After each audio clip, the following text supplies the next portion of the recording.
Work for BlackBerry, obviously. Phone's going You've off. got that. So, You still that was months more. Thank you. Oh, you better register, But I'll hand out some stuff first because I know everyone likes to eat donuts, so just share those around. I find I listen better with some Krispy Kreme donuts. So. These hit selection. Oh, biggest cake is you. There you go. We'll have some. Are you gonna eat? Whoa. I love free. Pick it up and be a circle. So just make sure the donuts make it to the end, guys. Yeah, my name's Adam, I work for BlackBerry, and we're just going to go through a quick presentation looking at things like the bold and the flip. I've got plenty there. So if you guys have got some questions, we're going to have some question time at the end. If you've got a pressing question that relates to the slide, just stick your hand up and we'll answer it. But look, it's going to be pretty casual, so just fire out some questions if you need to. But we're going to have a look through some of the device stuff at the end as well. What I'm going to do just real quickly is just go around the room. I just want you to say your name and on a scale of 1 to 10, where you'd rate your knowledge on BlackBerry. So we might start with the guys here. Okay. My name is Aaron, and I would rate my knowledge probably the 5 to 7. Or 7. About a 7? Cool. Yeah, my name's Nash. I've probably rated around 7, but I haven't really done anything with BlackBerries or sold them probably in the last 2-3 years. Okay, that's all right. My name is Ari, and I would probably rate my knowledge in 1 or 2. 1 or 2? I don't have a lot of knowledge at all. No, that's fine. Hi, my name's Lauren. I am going to rate 5. Okay. Because I haven't really worked for optics for a long time, only a week. So I don't know much, but I know a little bit from the past experience. Okay. Hopefully we'll cover some of My name's Sky, and I would probably rate my knowledge of BlackBerries 1 or 2. 1 or 2. Okay. My name's Laura. Mine would be 0. Never sold one. Okay. Never provided one. Yeah, we usually don't sell them in our stores, but I think they're trying to Okay. push them in our And stores. never used one before? Okay. And my name's Kerry, and my scale's about 0 as well. Okay. I'm Jay, and we work together, so 0. Same place? Okay. Hi. So what was the question? Just say your name and where you rate your knowledge on BlackBerry from 1 to 10. Okay, my name is Jess. I've just started and I don't know anything about Okay, cool. Where are all of you girls from? Stratfield. Probably. Okay. I've sort of covered some of those areas, so hopefully I'll catch up with you a bit more. But just looking on, we're just going to go through the slide here now. So just looking at the 2 key devices that we're selling through Optus at the moment, you're looking at the BlackBerry Bold there and also the flip phone, which I'll pass around. You guys can have a bit of a look through. It's just got the beta software on there, but it gives you an idea of the menu system if you want to have a look at it.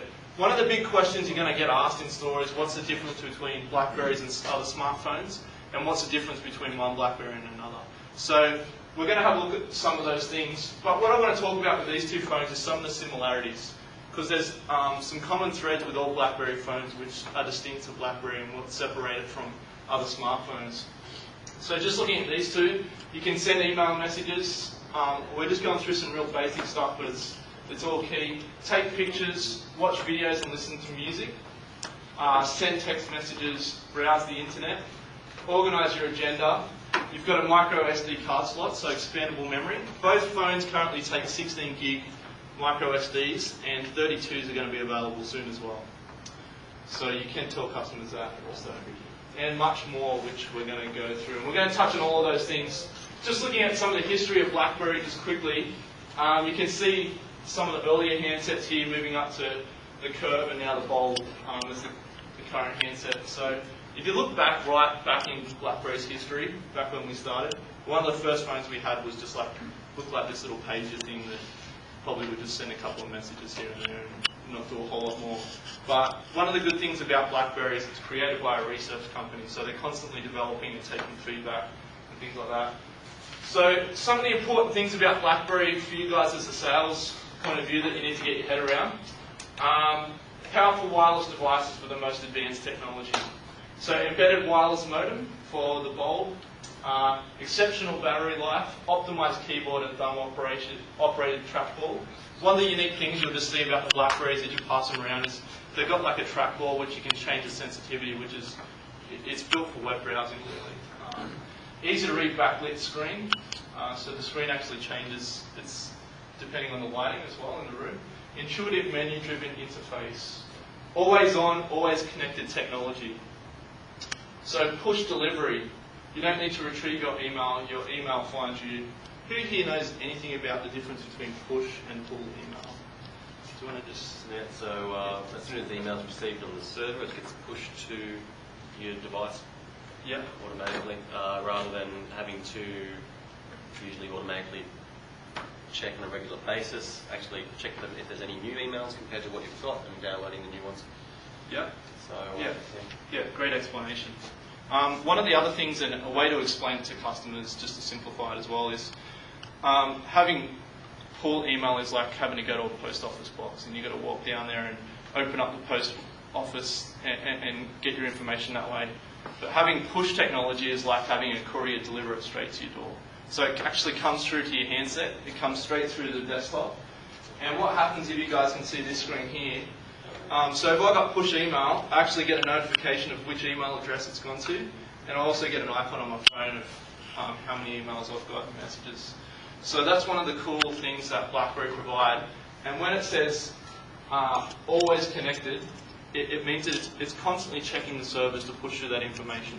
See, it's checking about every half a second. And with some of the unlimited plans you guys have got, people don't have to worry about things like how much am I using my email. And there's also compression in that. I'm going to cover more on that later, so I'll just move on now. Designed to remain on and continuously connected to the wireless network. Always connected every half a second or so. It's pushing through new information to your phone as it comes through. Okay, this is the hard thing to get your head around. So if you want to take notes on this part, it's something I'm going to touch on, and Emily, you can clarify anything you think I've missed as well. So there's two main services that we provide on an internet level. One is called BlackBerry Enterprise Solution, or BES, and it's for customers who work for a medium or large company, 30 plus users, and want to access their work email. We'll come back to that.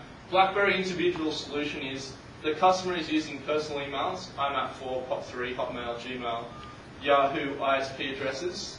They're sort of the key ones there. Contacts, etc., and does not need to access their work database. Just to clarify, so BES is for 30 plus users, so the only people that really use BES are corporations or very large companies. And what it does is it allows them to wirelessly sync up all the handsets and gives the company a little bit more control of what the end user is doing. So they can control things like when you have access to Facebook, when you have access to MySpace, when you can web browse, what you can web browse. There's a few little things like that, but one of the cool features isn't just what they limit, but what they can provide. So it actually can sync wirelessly with your server and update your information, so contacts and things like that. But yeah, it's for 30 plus users. It's something you might get asked about. Here's the big qualifying question to know if someone's a BES user or a BIS user. You can say to them, if they come in and say, hey, I want to get a BlackBerry and I want work email, what you can say to them is, can you access your work email from any computer? If they can come in here and get on the computer and access their work email from the internet, then they're going to be on a BIS. So it's a personal email. If they say, no, I can only access it from my work email, then basically they're going to be on a BES. So it's with an Exchange server, isn't it? Yeah, because it means they've got an Exchange server and it's all controlled through work. To set up BES, what actually has to happen is it gets handed over from you guys. The person's IT person from work, they actually coordinate it with BlackBerry. And that it gets set up that way because there's some firewall things they need to get through to get into the Exchange servers. I'm giving you guys a really brief touch on this, so I hope it makes sense. But if you can just get the basics of it for now, you'll be miles ahead, trust me. I just want a question, because doesn't Exchange also support web-based email, so that qualification might not apply, because there is web-based Exchange? That'll probably be a different thing altogether. I'd have to check on that one. They could potentially be on BIS, but there'd still be firewall issues that probably have to be overcome. Very good question.